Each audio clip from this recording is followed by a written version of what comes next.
एक बार मेरे साथ भगवान जाम्बो जी का जोर से जयकारा लगाएंगे। बोलो श्री गुरु जम्बेश्वर भगवान की। सज्जनों, बात यह है कि यहाँ पर सभी आए हैं। आए किस कारण से है कि बात यह एक धर्म की है। जब धर्म पर आंच आ रही थी, भगवान जाम्बो जी ने 29 नियमों की आचार संहिता दी, जिसमें 16 नंबर और 17 नंबर में फरमायो कि जीव दया पालनी रूख लीलो नहीं घावे।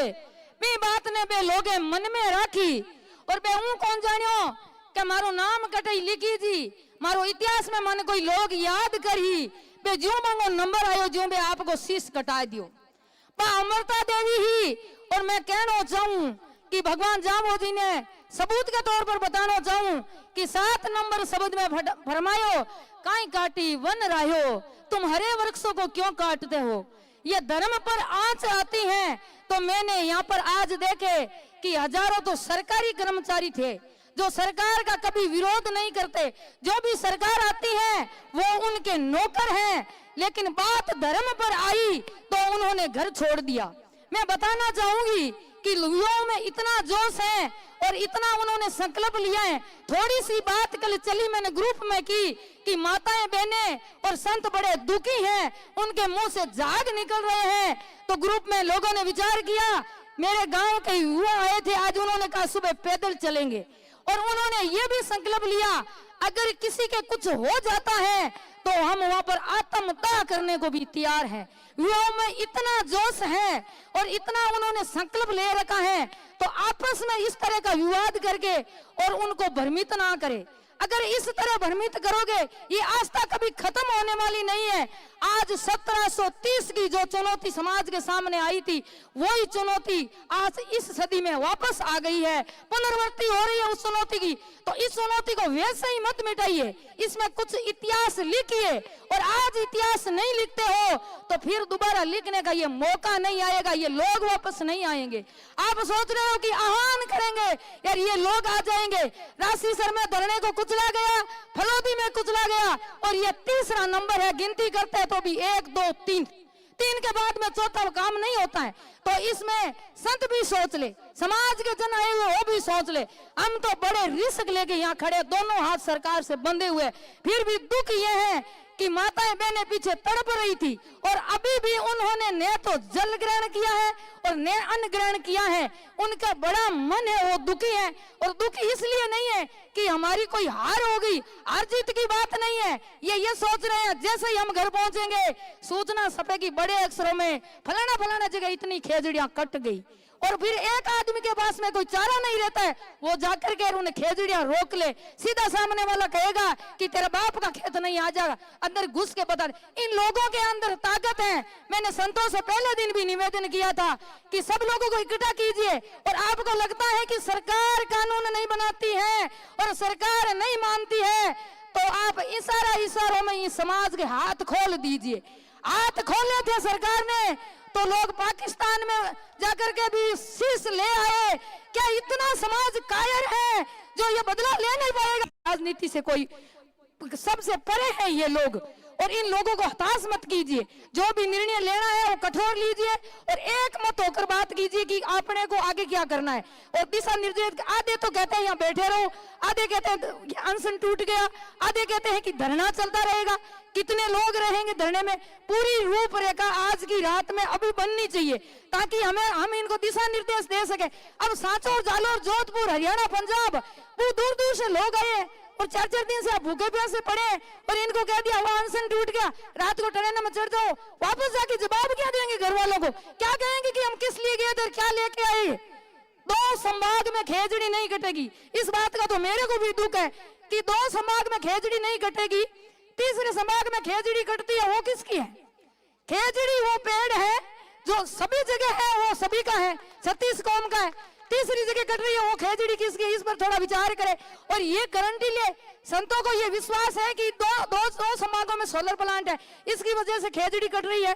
तो वो ये गारंटी ले ले कि तीसरी जगह कटेगी, उनकी रखवाली हम करेंगे। आपके 2 संभाग में कटेगी नहीं, हम कोई वहां आएंगे नहीं।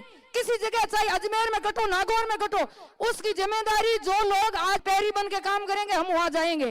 पूरे राजस्थान की बात है, अगर एक ही कोने में खेजड़ी कट रही है तो फिर तो खेजड़ी कट गई। खेजड़ी के लिए लोग लड़े थे, 84 खेड़ों के लोग इकट्ठे हुए थे खेजड़ी के अंदर, और लोग कहते हैं ना कि माती क्या बोलेगी। मैं बता दूं 17वीं शताब्दी का तो पहला बलिदान हुआ था, जिसके अंदर मोटो जी नैन और उनके बाद में तेजू, नेतू और खिवनी 3 महिला थी, एक पुरुष था। पुरुषों और महिला को आंकड़ा देखिए कि और आज भी देख लो, पुरुषों ने तो हो सके किसी ने जलपान कर लिया होगा, लेकिन इधर किसी ने जलपान नहीं किया। इनका त्याग देखिए, नहीं किया तो बहुत अच्छी बात है, लेकिन ये साथ में रही है तभी आपकी जीत हुई है। तो आप ये मत सोचिए कि ये क्या बोले, यहाँ बोलने के लिए कोई नहीं है, सबके अंदर अपने अपने भाव है और वो एक धर्म के प्रति भाव और आस्था है, इसलिए लोग यहाँ पर बोलना चाहते हैं।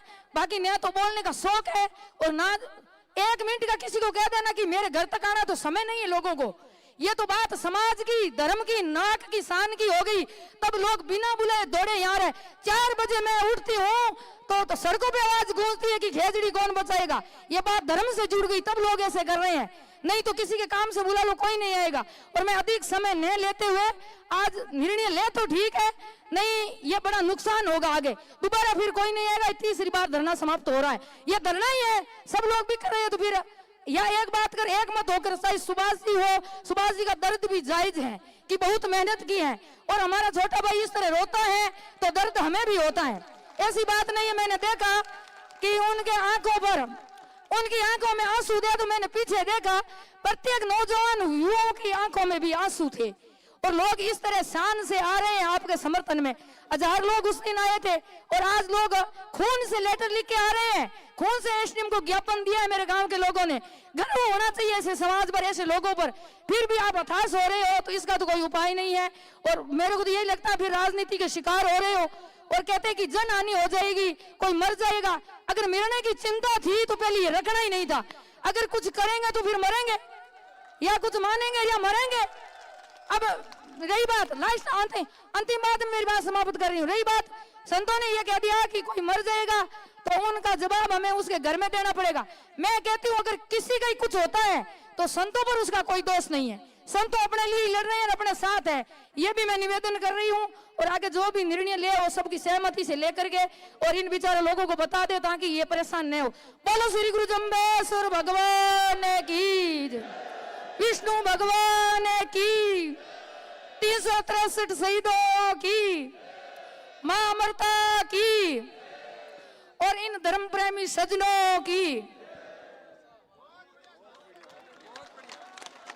जोरदार तालियां बहन शारदा जी के लिए।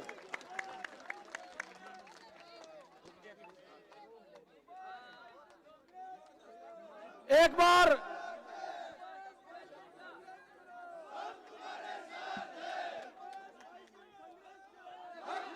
शारदा जी के लिए तालियां बजाओ, शारदा जी के लिए तालियां बजाओ आप।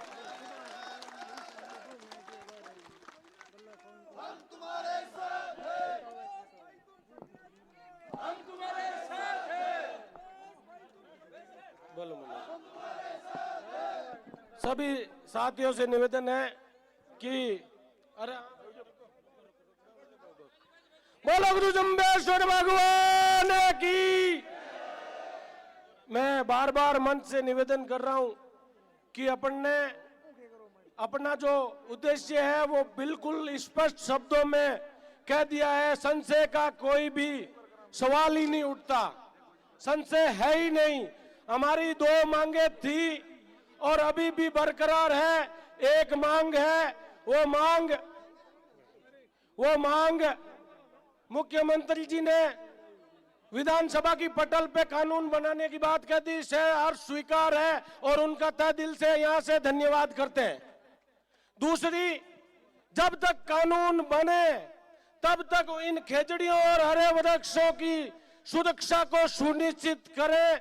ये आपके पूरे राजस्थान की खेजड़ियों और हरे वृक्षों की कटाई को पूर्ण रूप से प्रतिबंध का एक पूरे राजस्थान का सर्कुलेशन नहीं निकलता तब तक हम यहां से हटेंगे नहीं। ये हम लोग यहां से तय कर चुके हैं। भाई सड़कें तो थे हैंग, युवा ने सड़कें जाम, मेरे के न दूर फोन आयो। मैंने कहन भाई के मैं मारी बात है उन लोगों को नहीं, मेरे कन 25 तो पर्चियां हैं, 250 मैसेज ऐड है और 200 व्हाट्सएप मत ऐडा बहन के मैं धरनन समर्थन दियो मारी बात को आदो तो मैं कंफ्यूजन हूँ किन किन की बात को कुकर को जिते बहना नाराज हुआ जिते थे लारू किन की कह दो इन वास्ते मेरे मन में कोई भी एक प्रकार को नहीं है। आप लोग धैर्य रखो, अगर कोई मेरू गलती हो तो आन मन कह दो क्या भाई तो गलती है की को नहीं ये मैं आपंगे कोई अट आपंगे बेचनो की को नहीं इन वास्ते आपंगे पीछे महिला शक्ति बोली हमें कुछ युवा और जो हमारे भाई पुरुष हैं वो भी चाहते हैं कि वो अपनी बात अपनी भावना अपने बीच रखे। भाई सावरलाल और इनके साथ आए जो ये ब्लाइंड संस्था है अखिल भारतीय जो ये खुद आप अंधा है और इस ऐसे हजारों लोगों की संस्था वो चलाते हैं। ये आपके बीच समर्थन देने के लिए संदेश देकर आए। इनके साथ गंगा बिशन जी है, पूनाराम जी मांझू है जो इनके साथ काम करते हैं और इनके इस भाई सामाजिक कार्यों में सहयोग करते हैं। वो इनकी तरफ से 1 मिनट में अपनी बात रखेंगे। पूनाराम जी मांझू।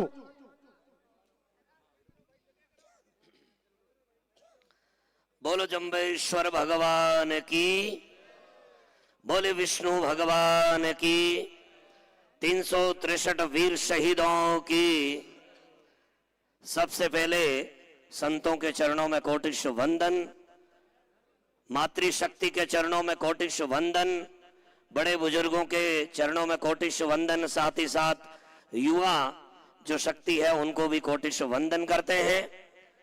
मैं आपको बताना चाहता हूं कि हमारा पूरे भारत का सबसे बड़ा जोधपुर में संस्थान है नेत्रहीन विकास संस्थान, जिसमें नेत्रहीन दिव्यांग बच्चों के साथ में जो देख नहीं सकते हैं, सांवर जी या हमारे बीकानेर